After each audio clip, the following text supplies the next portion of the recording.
Hello, everybody.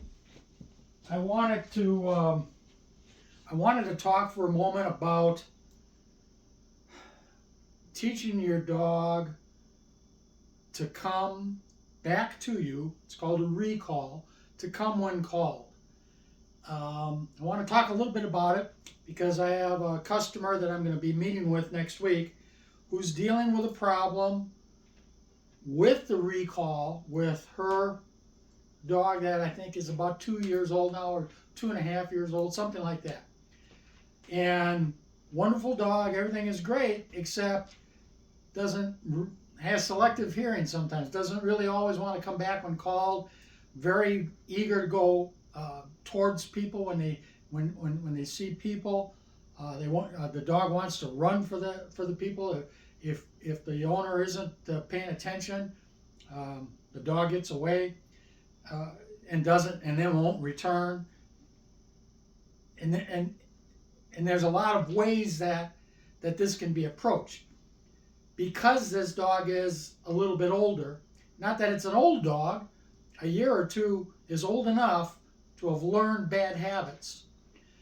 There's a lot of different methods that can be used to try to teach a dog to come when called, or not to run away from you if you don't want it to run away from you. Now, in this particular case, we're talking about a golden doodle. Very little golden, 87% poodle, 13% golden. Prey drive is typically very low with these dogs that have more poodle and less of the hunting breed in it.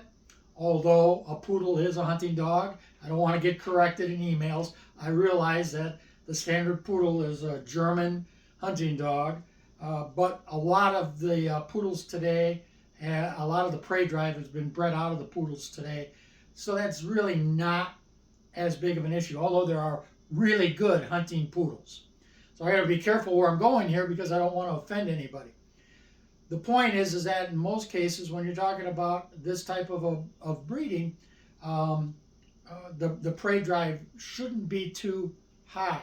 In this particular case, it is. Not necessarily prey drive to go and attack something, but to go chase after something, and then not come back when called.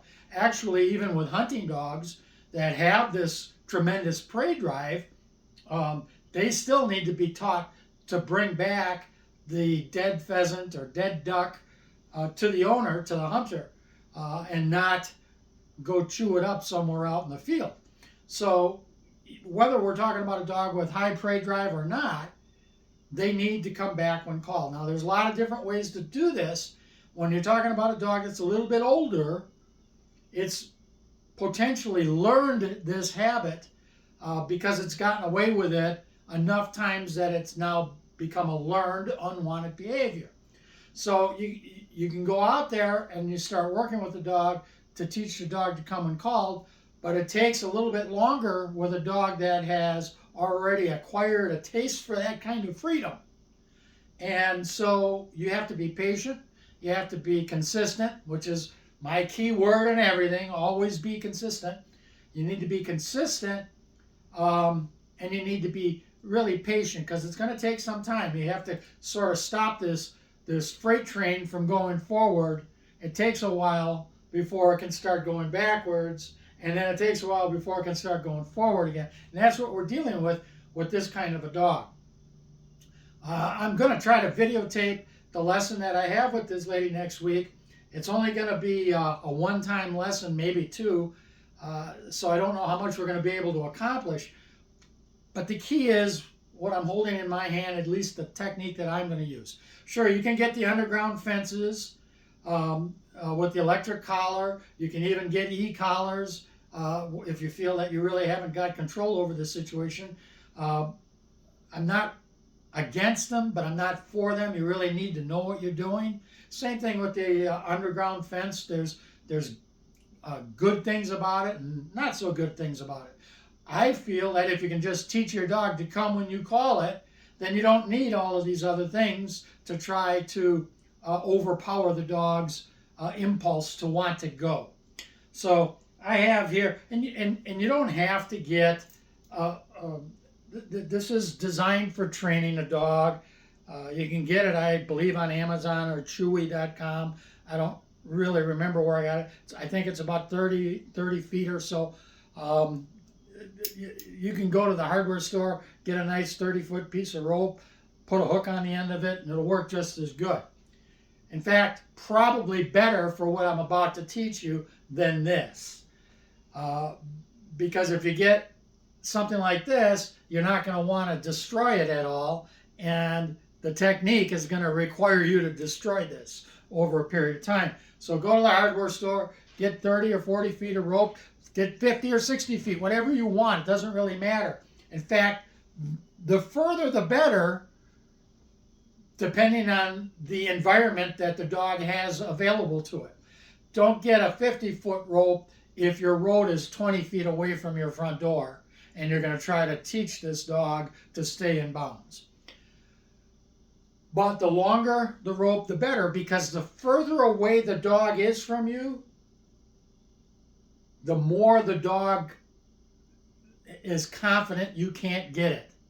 So there's a point in time, I like to refer to the 3 Ds: distance, distraction, duration.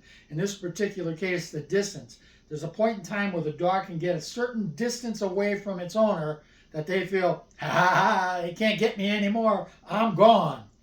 So if you have a 30, 40, 50-foot rope,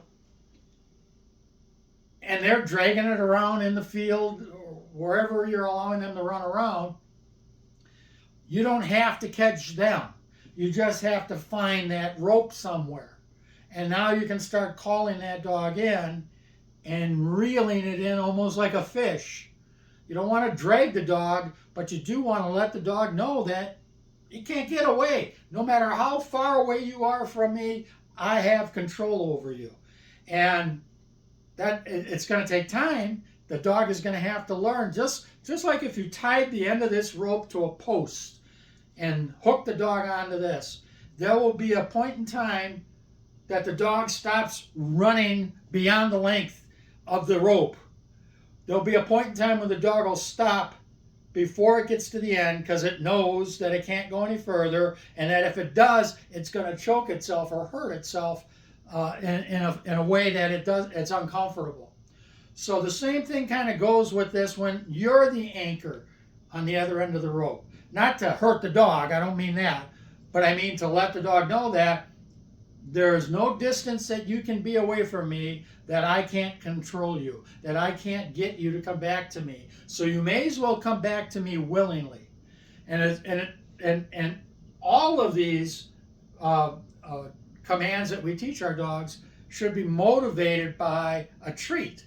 But not all dogs are treat motivated. If a dog is treat motivated or has a high desire to please, those are the easiest dogs to train. If a dog is treat motivated and has a high desire to please, those are the easiest dogs to train. But if they're not treat motivated and or they don't have a high desire to please, then we've got to overcome some issues. Not going to get into that in this short video. I just wanted to talk about this. So, as time goes along and you feel that you've got this dog pretty well believing that you are in control of it no matter how far away you go ahead and cut 10% off of the end of it. Let that go for a period of time where you feel that the dog is still responding properly. And then cut another 10% off the end of it. And then another 10%. This may take you a year. It may take you a month. I don't know. As you are achieving this, your dog is learning every single time to come back when called. You reward it with a lot of praise. Reward it with a treat. Let the dog know how pleased you are with that response. Another thing that I want to talk about too is the end of the rope. Notice here that the end of the rope does not have a loop in it like a lot of long leads do. If you have a loop in it, cut that off right away. so that there's no loop, so that when the dog is running around out in the field, it can drag this rope around without it getting hooked onto something or caught on a bush or twig or something like that. So that's the nuts and bolts of this. Get a long 30, 40, 50 foot rope. Over time, start cutting a little bit of that rope off until there's nothing left hanging onto the dog except 6 inches of leash or rope, and then by then you're done. Your dog is understood. If that technique doesn't work, there's others that we can talk about, but this is my first go-to, and this is what I'm going to be using next week. Thanks. Have a good day.